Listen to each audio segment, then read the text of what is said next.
जी, हमारा जो section 2 of organic chemistry है, सेक्शन 2, वो है आइसोमरिज्म। इसको आइसोमरिज्म बोलते हैं। और आइसोमरिज्म एक पूरा सेपरेट टॉपिक है जिसमें आपने डिफरेंट ऑर्गेनिक कंपाउंड्स के डिफरेंट स्ट्रक्चर्स को बेसिकली देखना है कि एक ही ऑर्गेनिक कंपाउंड हो उसके कितने डिफरेंट पॉसिबल स्ट्रक्चर्स हो सकते हैं, वो हमने बनाने और उसमें हमने प्रैक्टिस करनी है। सबसे पहले आइसोमर किसको कहते हैं? देखो, जो लफ्ज आइसो है ना, ये स्टैंड करता है सेम, और मर हम कहते हैं जी मॉलिक्यूलर फॉर्मूला। Molecular formula. तो आइसोमर्स वो होते हैं जिनके पास सेम मॉलिक्यूलर फॉर्मूला हो।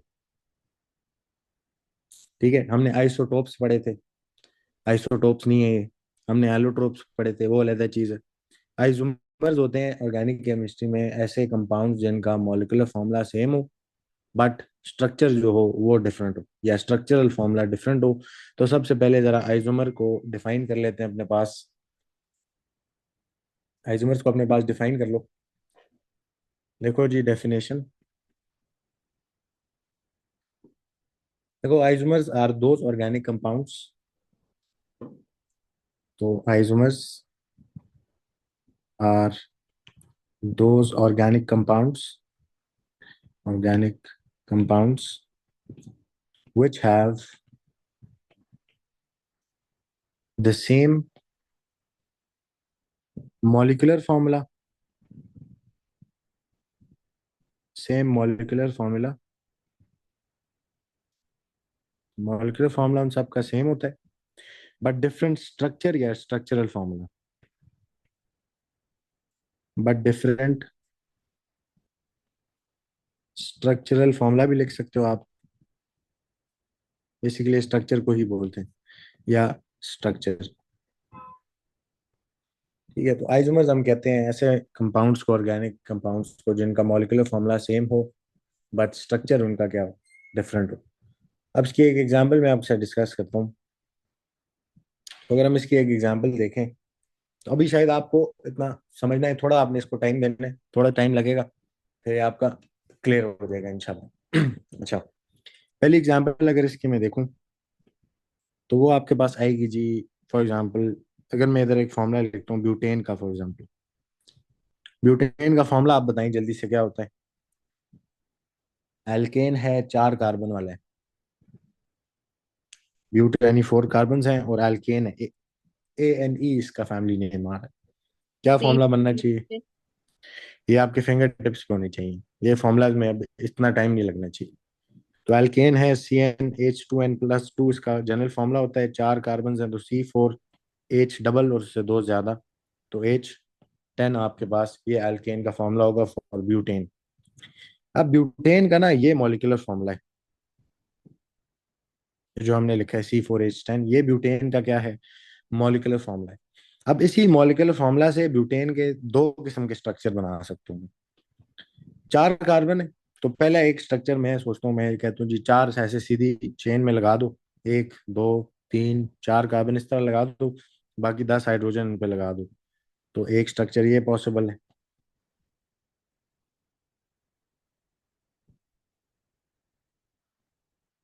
तो ये ब्यूटेन हो सकता है। ठीक है, तो मॉलिक्यूलर फॉर्मूला आपको स्ट्रक्चर नहीं बता रहा होता, स्ट्रक्चरल फॉर्मूला आपको बताता है उसका स्ट्रक्चर किस तरह का है। अच्छा, फिर अगर मैं इसका एक और स्ट्रक्चर आपके सामने बनाऊं, तो अभी के लिए शायद आपको थोड़ी बात तंग करे, लेकिन अभी आपने सिर्फ देखना है कि एग्जैक्टली यही मॉलिक्यूलर फॉर्मूला होगा, लेकिन स्ट्रक्चर दो डिफरेंट आ रहे होंगे।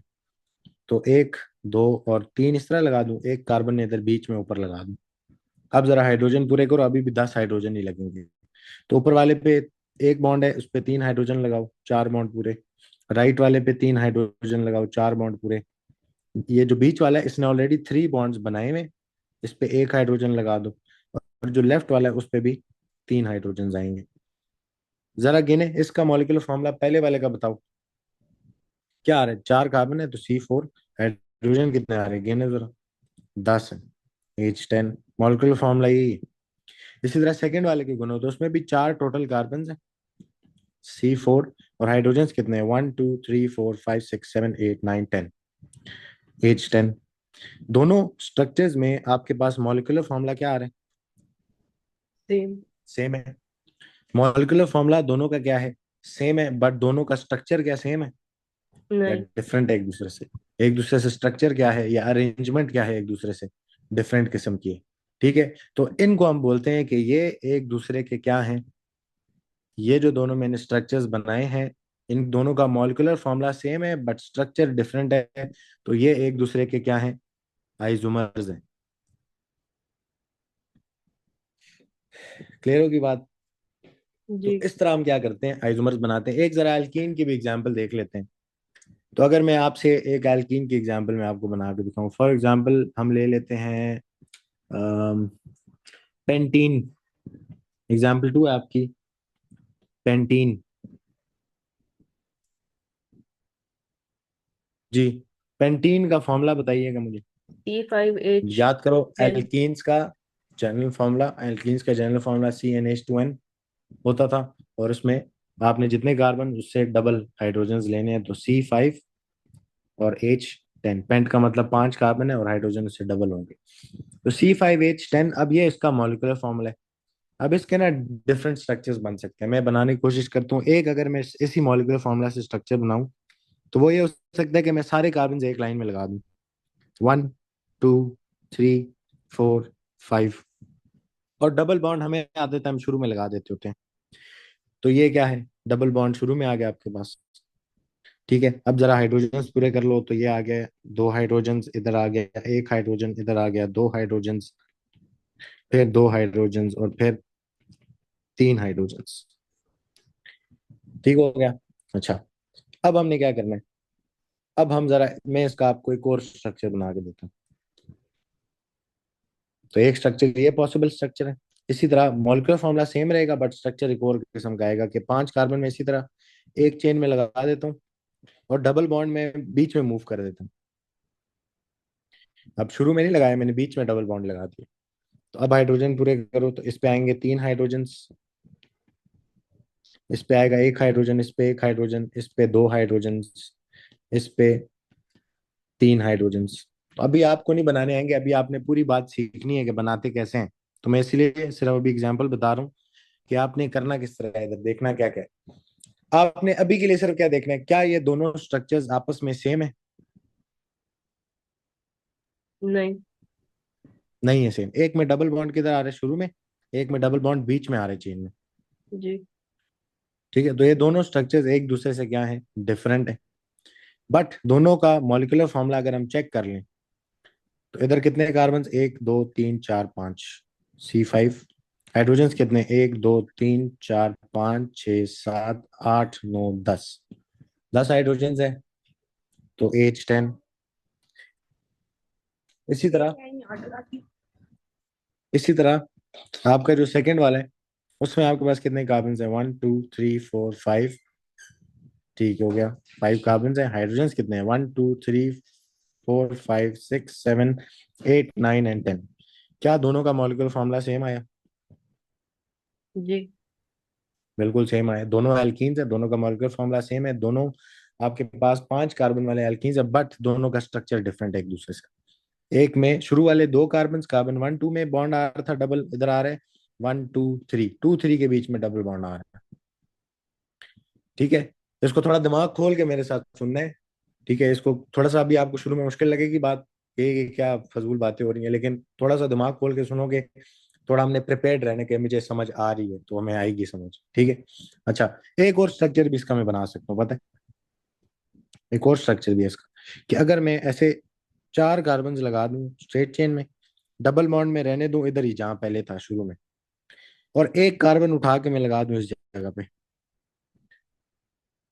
अब जरा इसमें हाइड्रोजन पूरे करते हैं, इसके डबल बॉन्ड बना हुआ है, तो ये आपके पास 2 हाइड्रोजन, बीच वाले का एक बॉन्ड, 3 बॉन्ड्स बने, इसको 1 हाइड्रोजन, इस वाले के 3 बॉन्ड्स बने, 1 हाइड्रोजन, इसको 3 हाइड्रोजन, और ऊपर वाले को 3 हाइड्रोजन। दोबारा जरा गिनो, तो यहाँ पे 1 2 3 4 5 कार्बन है। हाइड्रोजन कितने हैं? 1 2 3 4 5 6 7 8 9 10।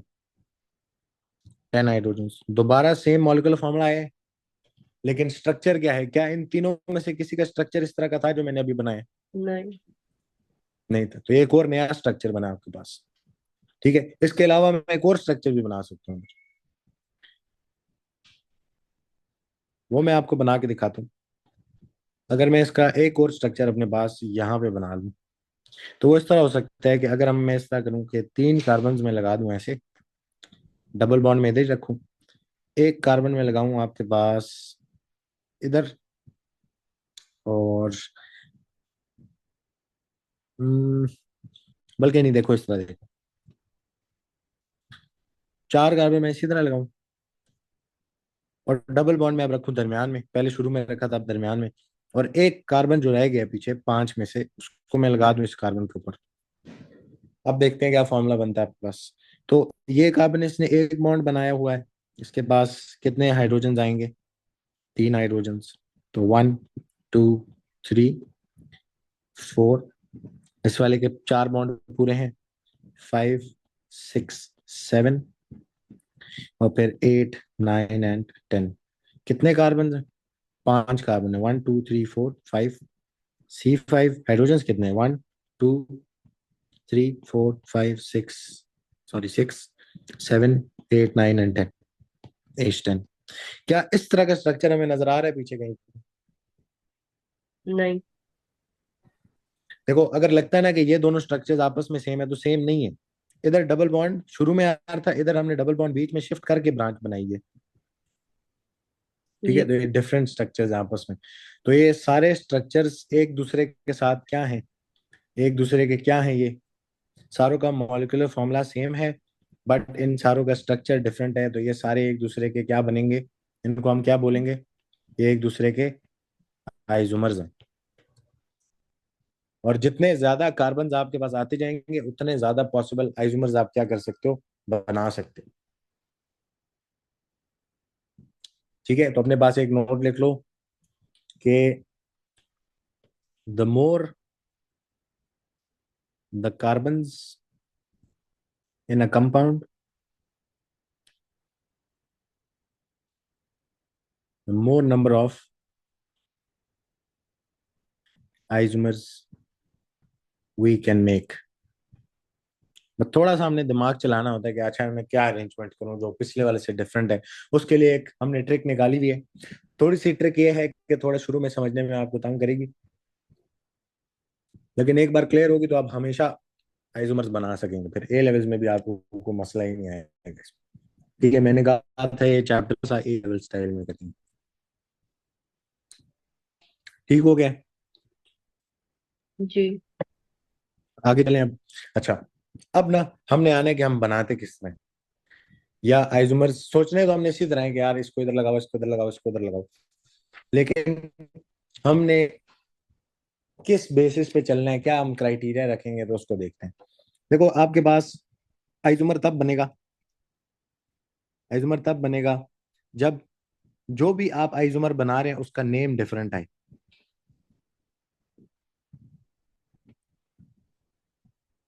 अगर किसी भी आपने एक अरेंजमेंट बनाई, फिर उसके बाद एक और अरेंजमेंट बनाई, बट जब हमने नेमिंग की और दोनों का नाम सेम आ गया, तो वो दोनों डिफरेंट आइसोमर्स नहीं है, दोनों सेम आइसोमर्स है। ठीक है, अभी नेमिंग पे आएंगे, अभी नेमिंग हमने सीखनी है। आइसोमर तब बनेगा जब आपके पास वो जो आपने स्ट्रक्चर बनाया है उसका नाम बाकी तमाम स्ट्रक्चर से क्या हो? डिफरेंट हो। तो फ्रॉम ऑल अदर स्ट्रक्चर्स। तो हम एल्केन से शुरू करेंगे। एक और फंक्शनल ग्रुप भी हम पढ़ेंगे इसमें, हेलोजन एल्केन्स उनको बोलते हैं, तो इसी में कवर हो जाएगा, उसका मसला नहीं है। लेकिन आगे जाने से पहले ना, आपको याद होगा मैंने अल्काइल ग्रुप में आपको एक बात की थी कि 3 अल्काइल चेन्स के ना नाम याद कर लो और शक्लें याद कर लो। ठीक है, 3 अल्काइल चेन्स की शक्लें याद कर लो। 3 अल्काइल ग्रुप्स की आप शक्लें याद कर लें। एक उसमें से था आपके पास CH3, इसको हम क्या बोलते थे? ये अल्काइल ग्रुप जो था, एक कार्बन वाला, इसको आप बोलते थे मीथाइल। फिर उसके अलावा C2H5, इसको क्या बोलते थे? इथाइल। और फिर एक और C3H7, इसको हम बोलते थे प्रोपाइल। ये तीन याद कर लो, जिंदगी आसान हो जाएगी, नहीं तो फिर हमें बार बार देखना पड़ेगा। ठीक है, तो इनको हमने क्या करना है, इनको हमने मेमोराइज कर लेना है। तो CH3 कहीं पे नजर आएगा ना, अकेला CH3, उसको हम बोलेंगे ये मिथाइल है। C2H5 नजर आएगा तो वो इथाइल है। फिर C3H7 नजर आएगा तो वो प्रोपाइल है। ठीक है।